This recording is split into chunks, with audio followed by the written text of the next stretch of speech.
Yeah, Stephen, kick it off. First episode of the podcast. Why are Andrew and Steven starting a podcast? So the funny part is we've been talking about this for a year, maybe even longer, and there's just always been this pull to it. And I think that I think the cool part is that we have a lot of really good conversations between each other and also with clients. And then at the end of it, we're like, man, that was really good. Like other people could benefit from that experience or benefit from that information. And so we just said, let's give it a shot.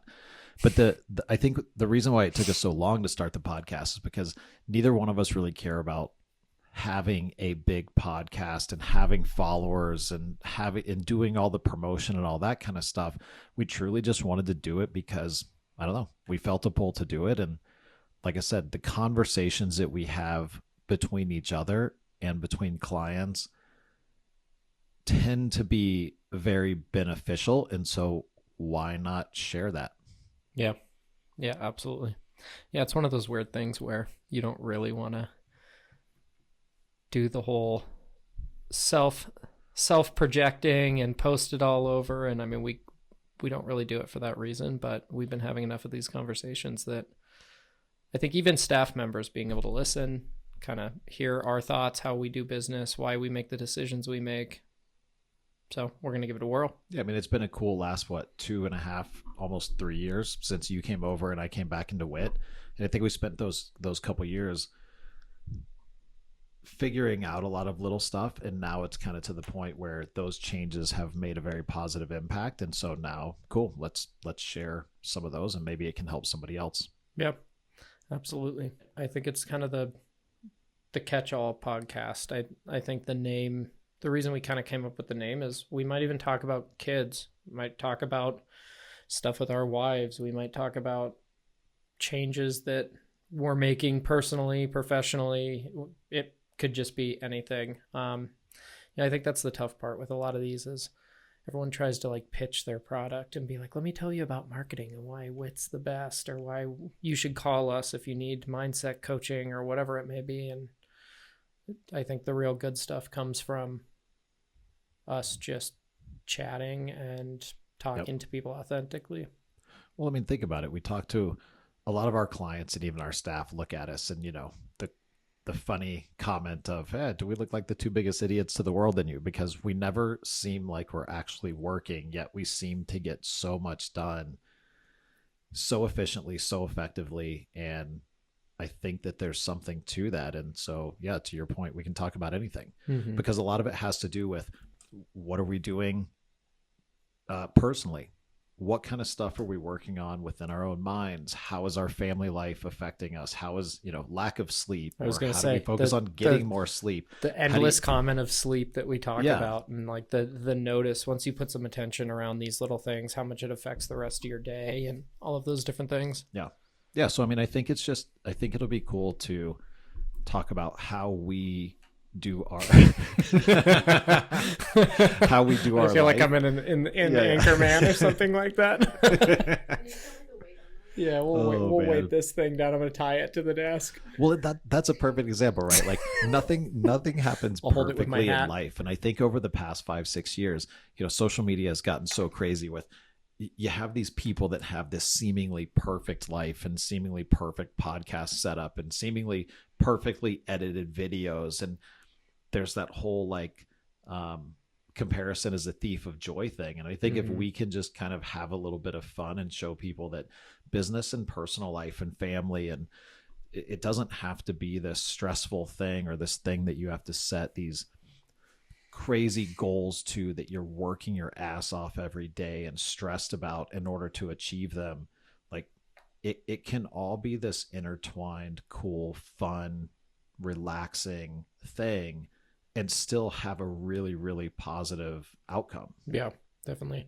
Yeah, I've been kind of banging the drum lately. My new theme's been this whole life calendar being kind of in perpetual flow instead of static. And I think, that's where we do really well is the world could kind of light on fire for moments and we're just like, okay, whatever, like, roll with it and move on to the next thing. And like none of it has to be a big deal. And so I think, being able to share on a podcast some if nothing else, people listening can be like, oh, cool, it's not just me. I'm not losing my ever-loving mind. I'm able to kind of connect with the fact that, these two idiots are doing it.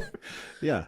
They seem to be doing it and having fun and creating really successful businesses out of it. Once the fun stops, it's kind of like, why do it, Yeah, I think people started to compartmentalize stuff way too much. They had their work life, and then they had their, physical stuff like going to the gym and yoga. And before you know it, you got 15 different categories of life that you're trying to do every day, and then you're just stressed. And even if you did get the result of being physically fit, you're fucking miserable because you're so packed in. It's just, dude, how many times have I'm maybe younger, so I've heard it more as far as like my old world, but everyone's like, oh, just wait till you have kids. Life as you know it will be over, and you don't get to buy the fun things, and you don't get to do the fun things, and your life just revolves around your children. And I think there's a component of that where it's like, yeah, okay, it does, but it doesn't mean you can't have fun and enjoy life. And it's this either or kind of attitude. So yeah, I mean, we're still, we're done working by what, 4:30-ish most days, maybe earlier. And then we can kind of choose what we want to do. Yeah. Spend time with the family. And then how do you be intentional with the family, right? I mean, I try really hard when I go home. I don't take phone calls. I don't really look at my phone. I don't really look at email. Yeah. Wait until at least after bedtime, Yeah. The world isn't going to end in 3 hours. Yep. 4 hours. So yeah, I'd say the podcast is about look, if we can do it and let it be fun and still create success, cool. Maybe that will help some other people realize that a lot of these like gurus and business coaches and personal coaches, like they're just selling a program so they can make money. Most of their lives are falling apart. Yeah. Yeah, it's like the old psychology joke or psychiatry joke. They're more fucked up than their patients kind of thing. Yeah, and I think there's a lot of good ones out there, but unfortunately the downside is you're taking a playbook, and if it doesn't align, this is what we talk about with clients. Like, cool, it's great you have this coach or this development person or whatever it may be, but if they don't align with culture, your lifestyle, it's never going to work. And then you're just at constant conflict, spending money. Yeah. It's like, or you could just go back to the basics and have a little fun. I mean, that's a conversation I just had with a client last week was, what if, cool, it's all going to shit anyway. So what if you just went back to doing it the fun way when you were growing and enjoying it? And if nothing else, at least you're having fun on the way out. And, the truth will be that you won't go out of business because you went back to having some fun and it was honest. Yep. Yeah, I mean, even, getting out into the woo-woo universal laws, like attracts like. Like if you're having fun and you're enjoying it and you're not stressed, you're going to be successful. Yep. Period. Yeah, I appreciated that lesson from you because I chose the path of most resistance at all times in my old world. I was like, cool, I could just bulldoze my way there. Yeah. It's like, or you could just go down this pretty little path with pretty little flowers on it. And I'm like, nope, I'm gonna be like a salmon. I'm swimming upriver. Yeah. Let it be easy. Less is more. Mm-hmm. I mean, that's kind of even a theme probably for us this year. Yeah. Less is more. Yep. Yeah, things are generally already good.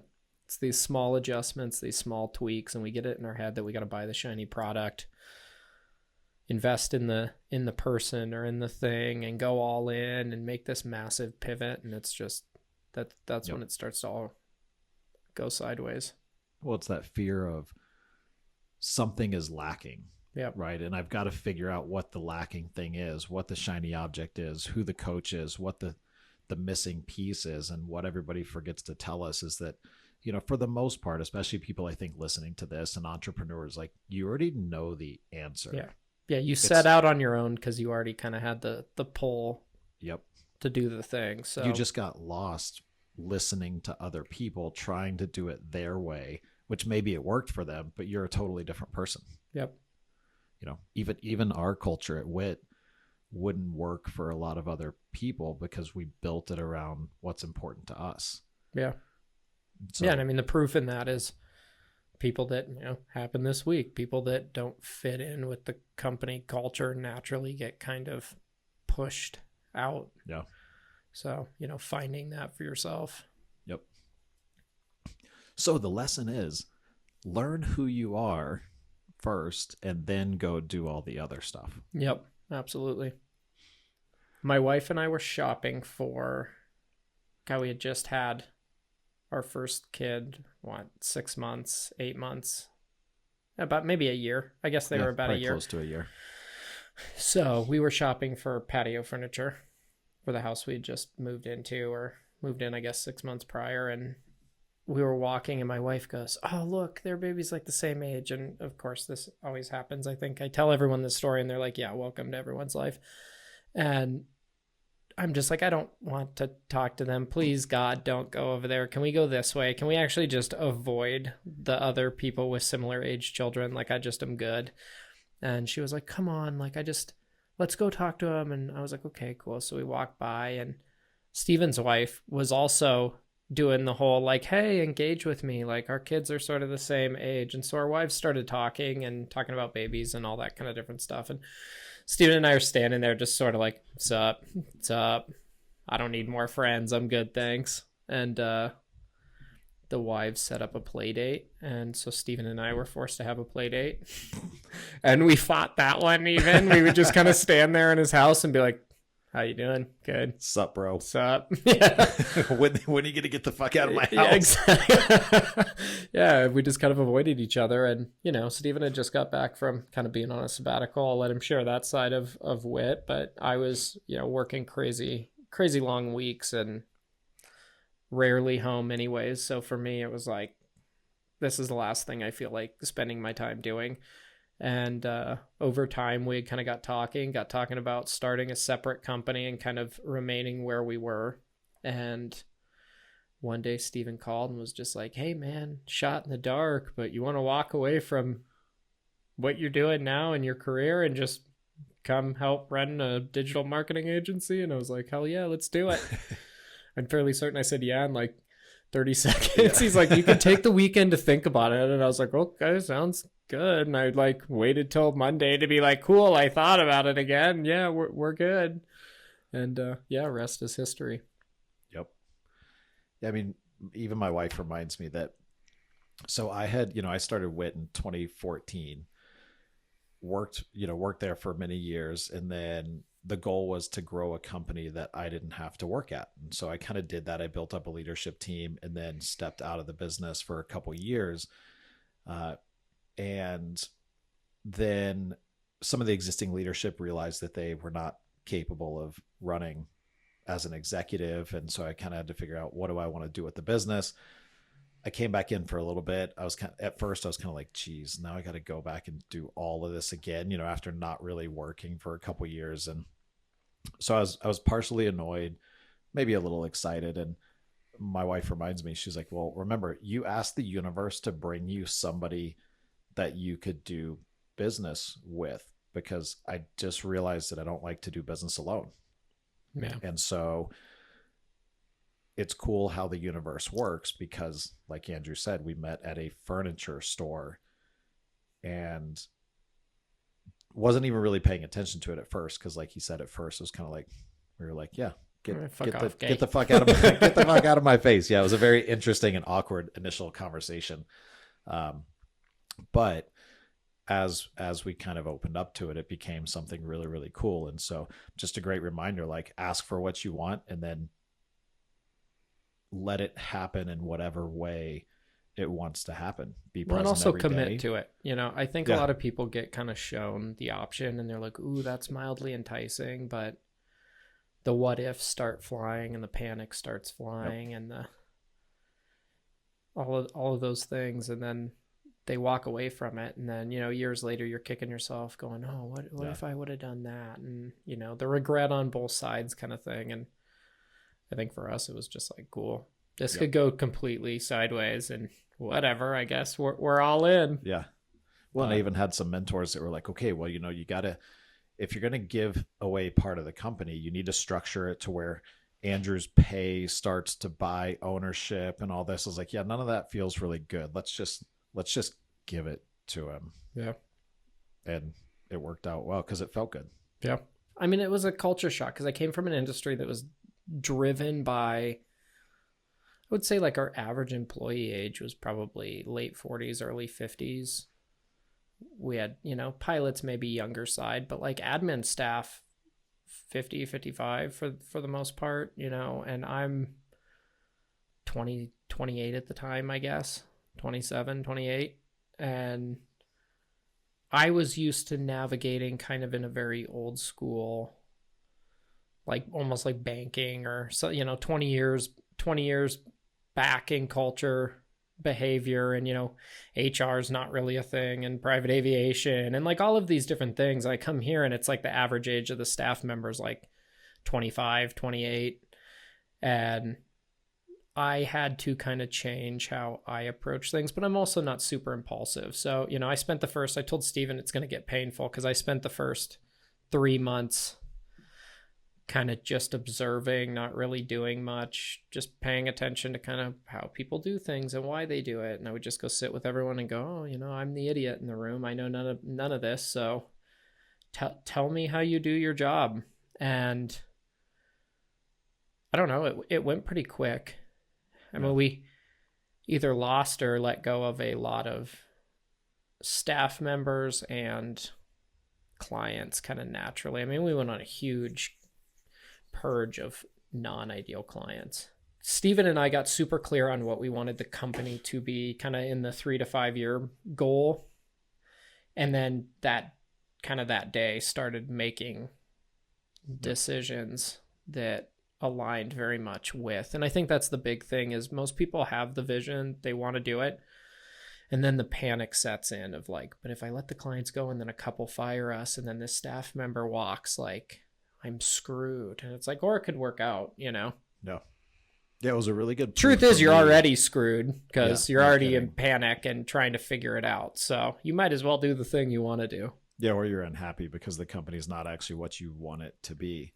Mm-hmm. And so that was really cool. That was a good lesson for me. And this is why I like having partners in business because I'm not alone. Mm-hmm. I'm not sitting there like, okay, I'm going to make this decision. And then I don't have anybody else to kind of be like, no, like we're all good. And I just like it. I think keeping Steven kind of on the path of where we were going. I mean, I'm not great at explaining kind of the long-term vision that's in my head, mostly because I don't know. I just know it's going to work. And I can't be like, oh, it's this step, then this step, then this step. It's like, no, I just know we're trying to go there and we're just going to make the steps that make sense at the time and we're going to roll. And so, Steven and I definitely had a learning curve with each other for the first 6 months or so because he's like, cool, no, we're not really making any money. In fact, we're losing money. We're going in reverse. And then all of a sudden, kind of all the changes started to click. The staff members felt it. The clients felt it. Money started coming in. And it's pretty cool. I mean, we lost 7 figures. Yeah. That first year, we also signed 7 figures and pretty much didn't gain anything, but did a whole flip of like what we wanted versus what we didn't. And we just pretty much did this swap. And then from there on, it was pretty easy. Yep. But yeah, the first 6-8 months was definitely, it was like a lot of hurry up and wait. So.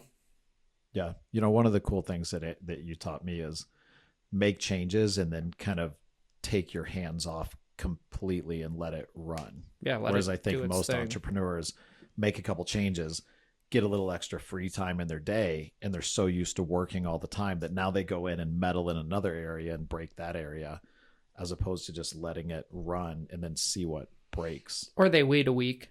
Yeah. Are frustrated that it's not working and then jump back in and say, never mind, we're going to go back to what we were doing. Clearly that didn't work. Yeah, you always said, we're going to make changes and wait 3 months. Yep. And I was like, cool, that's a long time. Yeah. At least I'm not waiting alone. Cool. We're going out together if we're doing it. Yeah. And we did. I mean, we would force ourselves to go spend a lot of time away from the business. Mm-hmm. I mean, we would go play pickleball. We would go, have 4-hour lunches. Too many cocktails. Yeah, too many, couple too many glasses of wine at lunch, but it was intentional so that we didn't meddle with those changes. Yep. I mean, I think that's a whole part of growth is the self-awareness to know what you should and should not be doing at any given moment. Too many people, I mean, including myself a long time ago, I mean, I always kind of make the joke, like, if there's a personal or professional development book, I've probably read it or at least listened to the cliff notes of it. Because for a decade there, I was trying to figure it out. I didn't really have a lot of mentors. And so I was like, cool. Me and this mic, it's going to be like the comic relief for everybody. I love it. For anybody just listening, Andrew's microphone has a ghost attached. It's got quite the spring in it. Thing's well built. Yeah. So I just, I've always had a pull. Like, I mean, ever since I was a little kid, like I started a car detailing business when I was like 14. And I just always had this pull to kind of do my own thing, but I had no clue how to do it. My parents didn't have any entrepreneurial stuff. They were employees. I had nobody really growing up to teach me about it. I just always knew that I couldn't work for somebody else. And so I just started reading every book that I could. Now, in hindsight, I realized that in that decade, I was kind of chasing a lot of stuff, but I just didn't know any better. Yeah.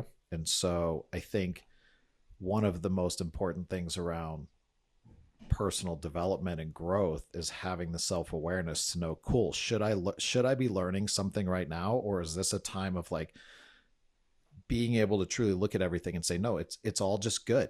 Like everything is literally good. And then being able to sit with that and not have a freak out in your mind that you should be doing something else. Yeah. I don't know. I've always had a pretty strong kind of intuitive pull to things, gut, whatever you want to call it. And so for me, I used to just tell Steven, I'm like, dude, I think it's going to work out. And he's like, well, why? And I'm like, I don't know. I just think it's going to work out. That's the reason. That's what I got for you, my man. But I can tell you one thing, like, I'll just keep working until it does. And if that doesn't work, we'll just try the next thing. You never really fail if you just kind of keep accepting the loss and move on. Is it really failing if the thing you tried first didn't work and you tried 2 more times and then it did? And I think that's, most people get so hung up on, oh, well, I tried to, push this on the team and they fought back. Okay, cool. Did you try to explain it a new way? Did you sit with them and go, what about this isn't working? Let's do it together. And if you still don't think it works, then we can change it. It's like, nope. I got pushback, so it was the wrong decision. Yep. Never mind. I'm going to just go back to my hole and, go back to the drawing board. I'm failing at this. And, a lot of our clients that we talk to, it's like these incremental little tweaks is all they need. Or even just the push to be like, hey, you're good to just try this. And if it doesn't work, you're not going to go out of business. You might lose somebody and it's mildly annoying or painful, but like the world generally doesn't just come to a screeching halt. So, well, and if it does, if the whole business got burned to the ground over the course of 24 hours, cool. Then you just have a blank slate. Yep. And it goes back to that. Like if you've spent time getting to know yourself, you'll know what to do next. Well, I mean, how many businesses have you started, had, attempted at, sold, whatever over the years? Oh yeah. I mean, at least 5 or 6. Yeah. Some sold, some crashed and burned. I mean, I actually had a mortgage company that within 72 hours went from making a lot of money to being completely bankrupt. So in the mortgage industry, we had a mortgage company that focused on investor loans. Like we served investors and there was only so many lenders that would do that. And a lot of those banks just over the course of 72 hours when the whole mortgage crisis happened in 2008, just shut down all lending. So all of our funding sources died in a week. So we had nowhere to put loans. And investors pull their money out, no longer want to invest because the whole thing's gone upside down. And yep. So 72 hours went from making money to owing lots of money to the federal government that you didn't have. $300,000 in debt from the business because I didn't really know exactly how to run a business and I didn't know how to pay attention to the market like I kind of do now. And so it was like, alrighty then. Neat. So here we are. Parked the car in the garage so that they couldn't repo it and Slept at my buddy's house for a few months rent free while I kind of figured it out. Yep. Those are actually fun times. Well, and isn't that funny? I always joke that like the most fun I have in any companies that I work at is when they're completely on fire. And as soon as they sort of need the structure and are super business oriented and are all dialed in on process, like all the fun gets sucked out of it. And I get like you need that for multiple people, and that's fun for us. It's painful for an employee because they're like, dude, I just want to come to work and like do good work and go home. But yeah, I always had the most fun when it was like sitting on the floor because you didn't have office furniture type stuff. Yeah. Well, then I think even you've gone through a good mindset shift of, cool, now I can just enjoy it when it's good. Yeah. And if it happens to catch on fire, great. We're ready for that too. Yep. Oh, yeah. Yeah, I used to live in the state of, I was the guy that always claimed to be very comfortable sitting in the barrel of fire. I preferred it. It was just easier if it's always going to shit, then then you never have to be surprised. You knew everything was a problem. It was predictable. Yeah. Yeah, and it was just comfortable. I was just always in a high state of alert. And, you know, it's funny. I was talking to Taylor, my wife, and she was talking about a car she wanted. And I was like, well, you don't understand. It's like this. And you could slip on the running board reaching across the middle seat and do it. And she's like, how does your mind even get, like, that was so complex. Like, why would you even think about that? And I'm like, welcome to my life. I just am constantly predicting what's going to go wrong. You know, and I used to do it from a place of, I think, more fear of it all going away. And now I can at least be like, okay, I'm a little nuts and I just do that naturally and it's how I go about life. But, you know, definitely a significant amount of fun compared to the past. So, hell yeah.